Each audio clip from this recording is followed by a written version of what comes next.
మన బ్యాంక్ ఖాతాలో ఎంత డబ్బుంది, రాత్రిపూట మన మనసు ఎంత ప్రశాంతంగా నిద్రపోతోంది, మన కెరియర్ గ్రాఫేమో పైకి వెళ్తూ ఉండొచ్చు, కాని మన జీవితంలో సంతోషం, సంతృప్తి అనే గ్రాఫ్ కిందికి పడిపోతోందా? ఈ ప్రశ్నలెందుకంటే చాలామందికి బయటకంతా అద్భుతంగా కనిపిస్తున్నా లోపల ఏదో తెలియని వెలితి. మనం ఆ వెలితి గురించే ఈరోజు మాట్లాడుకోబోతున్నాం. నమస్కారం. ఈరోజు మనం రాబిన్ శర్మ రాసిన the wealth money can't by అనే పుస్తకం నుండి వచ్చిన కొన్ని ఆలోచనల గురించి కాస్త లోతుగా మాట్లాడుకుందాం. అంటే ఈ ఆలోచనలున్నాయి కదా, ఇవి ఆధునిక సమాజంలో విజయం గురించి, సంపద గురించి మనం ఏవైతే నమ్ముతున్నామో వాటన్నిటినీ ఒక రకంగా చెప్పాలంటే తలక్రిందులు చేస్తాయన్నమాట. ఈ చర్చను కొన్ని ప్రశ్నలతో మొదలు పెడదామా? తప్పకుండా. మన బ్యాంక్ ఖాతాలో ఎంత డబ్బుంది, సరే అది పక్కన పెడితే రాత్రిపూట మన మనసు ఎంత ప్రశాంతంగా నిద్రపోతోంది, మన కెరియర్ గ్రాఫేమో పైకి వెళ్తూ ఉండొచ్చు, కాని మన జీవితంలో సంతోషం, సంతృప్తి అనే గ్రాఫ్ కిందికి పడిపోతోందా? ఈ ప్రశ్నలెందుకంటే చాలామందికి బయటకంతా అద్భుతంగా కనిపిస్తున్నా లోపల ఏదో తెలియని వెలితి. మనం ఆ వెలితి గురించే ఈరోజు మాట్లాడుకోబోతున్నాం. ఈ ప్రశ్నలు సూటిగా మన జీవనశైలిని గురిపెట్టాయి. మన దగ్గరున్న సమాచారం ప్రకారం చూస్తే ఆధునిక ప్రపంచం ఒక పెద్ద మారథాన్లాగా తయారైంది. మారథాన్ నిజమే. కానీ విచిత్రమేంటంటే ఈ పరుగు పందెంలో గమ్యం ఎక్కడుందో ఎవ్వరికీ తెలియదు.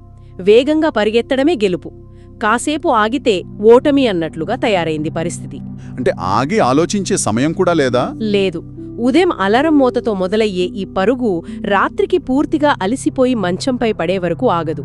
ఈ హడావుడిలో చాలామంది డబ్బు సంపాదిస్తున్నారు కానీ జీవితాన్ని జీవించడం మర్చిపోతున్నారు అనే ఒక బలమైన వాదనను ఈ పుస్తకం మన ముందుంచుతుంది. ఇది మనల్ని నేరుగా మొదటి భాగానికి తీసుకెళ్తుంది. అదేంటంటే విజయం అనే ఒక పెద్ద భ్రమ.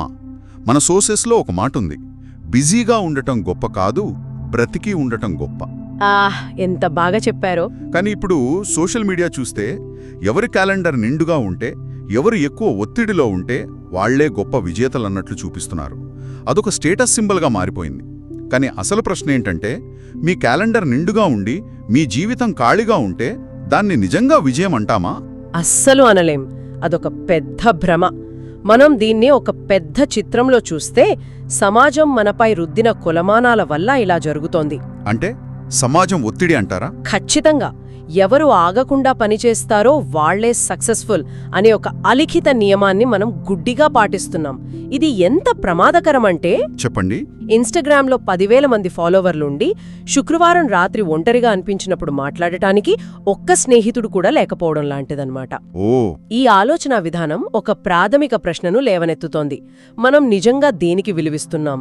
మన జీవిత ప్రాధాన్యతలు సరైనవేనా, లేక ఎవరో గీసిన గీత మీద మనం నడుస్తున్నామా? సరిగ్గా అదే పాయింట్. అంటే సమాజం మన చేతికి ఒక తప్పుడు మ్యాప్ ఇచ్చింది. అవును. ఆ మ్యాప్ను పట్టుకుని మనం ఎక్కడికో పరిగెడుతున్నాం, కానీ అసలు గమ్యం అది కాదని మనకి తెలియడం లేదు. సరే, ఈ తప్పుడు మ్యాప్ను పక్కన పెడితే అసలు సిసలైన సంపద అంటే ఏమిటి? డబ్బుతో కొనలేని ఆ నిధి ఏమిటి? ఆ పుస్తకం ఏం చెబుతోంది? తప్పకుండా. ఈ సమాచారం ప్రకారం నిజమైన సంపద అనేది 5 స్తంభాలపై నిలబడి ఉంటుంది. ఇవి మన జీవితానికి పునాదిల లాంటివి. మొదటిది అంతర్గత ప్రశాంతత, ఇన్నర్ పీస్.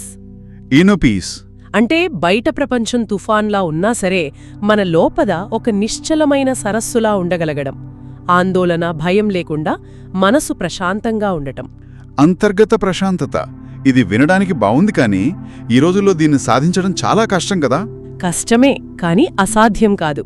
ఇక రెండవ సంపద, సమయంపై స్వేచ్ఛ, టైం ఫ్రీడమ్.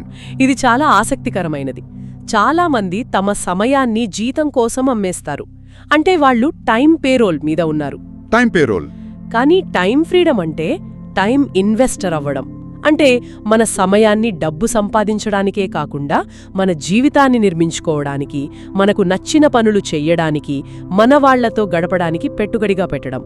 మన 24 గంటలు మన ఆధీనంలో ఉండటం. Wow! Time payroll versus time investor. ఇది చాలా శక్తివంతమైన ఆలోచన. అవును. ఇక మూడవది ఆరోగ్యం మరియు శక్తి, హెల్త్ అండ్ ఎనర్జీ. దీన్ని మనం తరచుగా తేలిగ్గా తీసుకుంటాం. కానీ ఆలోచించండి, మీ దగ్గర ప్రపంచంలోని డబ్బంతా ఉన్నా దాన్ని ఆస్వాదించడానికి మీ శరీరంలో శక్తి లేకపోతే అదంతా వ్యర్థమే కదా. నిజమే. ఆరోగ్యం అనేది మిగతా అన్ని సంపదలను ఆస్వాదించడానికి మనకు కావలసిన కరెన్సీ లాంటిది. నిజమే. ఇక నాలుగోది అర్థవంతమైన సంబంధాలు, మీనింగ్ఫుల్ రిలేషన్షిప్స్. అంటే నిజమైన ప్రేమ, స్నేహం, కుటుంబ బంధాలు. ఇక్కడే నాకొక సందేహం వస్తుంది. చాలామంది, ముఖ్యంగా కార్పొరేట్ ప్రపంచంలో నెట్వర్కింగ్ చేయడమే సంబంధాలు నిర్మించుకోవడం అనుకుంటారు. అవును. ఈ పుస్తకం ప్రకారం ఒక ఉపయోగకరమైన కాంటాక్ట్కి, నిజమైన స్నేహానికి మధ్య తేడా ఏమిటి? చాలా మంచి ప్రశ్న. నెట్వర్కింగ్ అనేది చాలాసార్లు ఒక లావాదేవీల సంబంధం. ట్రాన్సాక్షనల్ అంటే గివ్ అండ్ టేక్ లాగా. సరిగ్గా, నేను నీకు ఇది చేస్తే నువ్వు నాకేమి చేస్తావు అనే దానిపై ఆధారపడి ఉంటుంది. కానీ అర్థవంతమైన సంబంధం అంటే ఎలాంటి లాభాపేక్ష లేకుండా ఒకరికొకరు అండగా నిలబడటం. మనల్ని మనలా అంగీకరించేవాళ్లు, మన సంతోషాన్ని చూసి నిజంగా సంతోషపడేవాళ్లు, కష్టంలో మన చేయి పట్టుకునేవాళ్లు, అలాంటి వాళ్లే ఈ సంపద. ఓకే. ఇక చివరిగా 5వది, జీవితానికి ఒక లక్ష్యం, పర్పస్.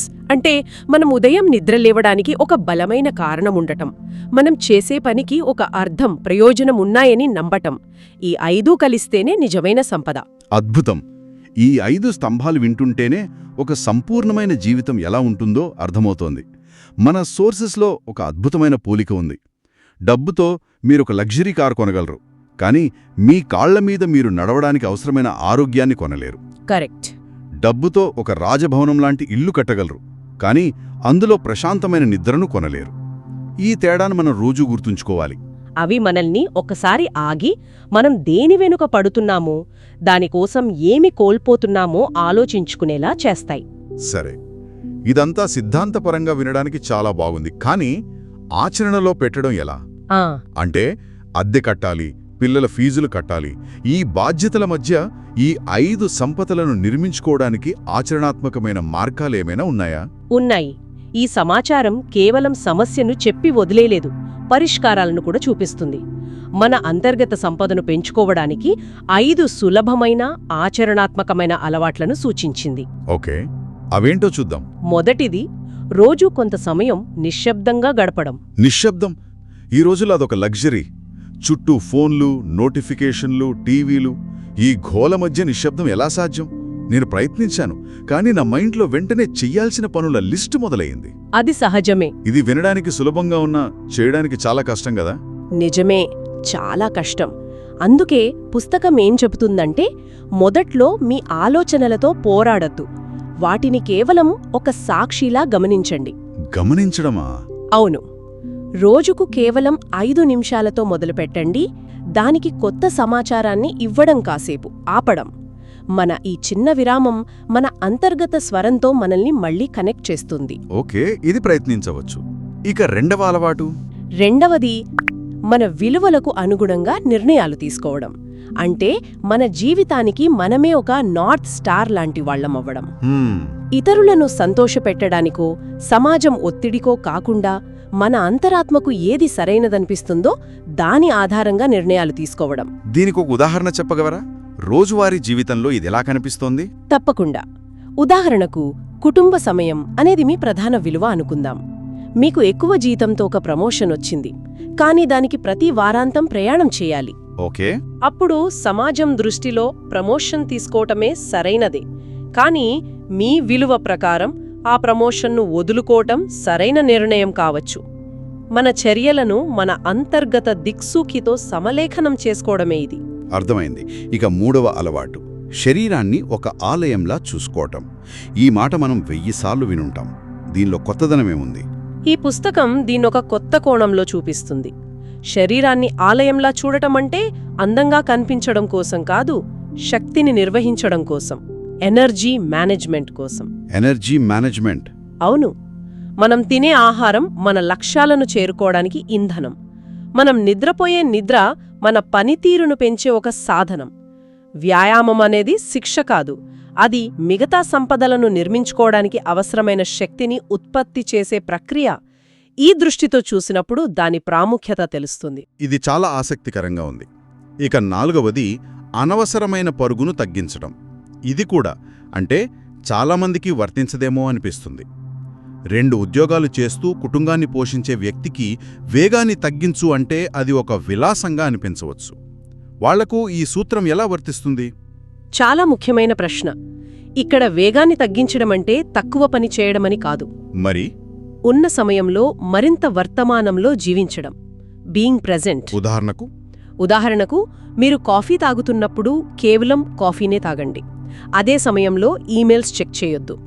పిల్లలతో ఆడుకుంటున్నప్పుడు మీ పూర్తి శ్రద్ధ వాళ్లపైనే పెట్టండి, ఫోన్పై కాదు. అంటే మనం గడిపే క్షణాల నాణ్యతను పెంచుకోవడం, వాటి సంఖ్యను కాదు. ఇది ఆచరణీయంగా అనిపిస్తోంది. ఇక చివరి అలవాటు, 5వది ఆత్మను పోషించే పనులు చేయడం. అంటే డబ్బు సంపాదనకు ఏమాత్రం సంబంధం లేని, కానీ మనకు నిజమైన సంతోషాన్ని, సంతృప్తినిచ్చే పనులకు సమయం కేటాయించడం. ఉదాహరణకు అది పాత పాటలు వినడం కావచ్చు, తోట పని కావచ్చు, లేదా ఆకాశంలో మేఘాలను చూడటం కావచ్చు. ఆర్థికంగా వీటికి రిటర్న్ ఆన్ ఇన్వెస్ట్మెంట్ 0, కానీ మన ఆత్మకు ఇవిచ్చే పోషణ అపారమైనది. ఈ అలవాట్లన్నీ విన్న తర్వాత మన సోర్సెస్లోని ఒక బలమైన వాక్యం గుర్తొస్తుంది. మీ లోపలయున్న ప్రపంచం ధనవంతంగా ఉంటేనే బయట ఉన్న ప్రపంచం కూడా అర్థవంతంగా మారుతుంది. అవును. మన సంతోషం బయటి వస్తువులపై కాదు, మన అంతర్గత స్థితిపై ఆధారపడి ఉంటుందని ఇది స్పష్టం చేస్తుంది. అవును, ఆ వాక్యమే ఈ మొత్తం చర్చకు గుండెలాంటిది. మనం మన అంతర్గత ప్రపంచాన్ని నిర్లక్ష్యం చేసి కేవలం బాహ్య ప్రపంచంలో ఆస్తులను పోగేయాలని ప్రయత్నిస్తే చివరికి మిగిలేది ఒక తెలియని వెలితి మాత్రమే. ఈ చర్చ మొత్తం విన్న తర్వాత మనకర్థమయ్యేది ఒకటుంది. మనం రోజూ మన బ్యాంకు ఖాతాను చెక్ చేసుకుంటాం, కానీ మన జీవిత ఖాతా నుండి ఆరోగ్యం, సమయం, సంబంధాలు అనే సంపదలు ఖర్చయిపోతున్నాయో గమనించం. ఈ పరుగులో మనం ఏమి కోల్పోతున్నామనే దానిపై దృష్టి పెట్టాలి. సరిగ్గా. ఈ సమాచారం మనందరికీ ఒక ముఖ్యమైన సందేశాన్ని ఇస్తోంది. చాలామంది బయటకు విజయవంతంగా కనిపిస్తూ లోపల ఒంటరితనంతో బాధపడుతూ ఉండవచ్చు. పుస్తకం చెప్పేదేమిటంటే, సమస్య మనలో కాదు, మనం ఎంచుకున్న సంపద అనే నిర్వచనంలో ఉంది. ఆ నిర్వచనాన్ని మనం మార్చుకోగలిగితే మన జీవిత దృక్పథం పూర్తిగా మానిపోతుంది. అంటే సంపదకు నిర్వచనాన్ని మార్చాలా? అవును. సంపద అంటే బ్యాంకులోని అంకెలు కాదు. సంపద అంటే ఉదయం లేవగానే మనలో ఉండే శక్తి, మన చుట్టూ ఉన్న ప్రేమ, మన మనసులో ఉండే శాంతి. సంక్షిప్తంగా చెప్పాలంటే సంపద అంటే జీవితం. ముగింపుగా ఈ మూలాల్లోని అత్యంత కీలకమైన వాక్యం, మనందరం గుర్తుంచుకోవాల్సిన వాక్యం: డబ్బు మీ జీవితానికి సాధనం కావాలి, లక్ష్యం కాదు. కరెక్ట్. డబ్బు మన జీవితాన్ని సులభతరం చేయడానికి ఒక సాధనంగా ఉండాలి, కాని డబ్బే మన జీవితానికి అంతిమ లక్ష్యం కాకూడదు. ఇది మనందర్నీ లోతుగా ఆలోచింపజేయాల్సిన విషయం. ఈ చర్చను ముగించే ముందు వింటున్న వారి కోసం ఒక ఆలోచనను వదిలివెళ్దాం. చెప్పండి. మీ ప్రియమైన వారికి ఒక ఫోన్ కాల్ కావచ్చు, లేదా కిటికీ దగ్గర నిలబడి సూర్యాస్తమయాన్ని చూడటం కావచ్చు. ఆ ఒక్క చిన్న పని మీ నిజమైన సంపద ఖాతాలో ఎంత పెద్ద డిపాజిట్ అవుతుందో ఆలోచించండి.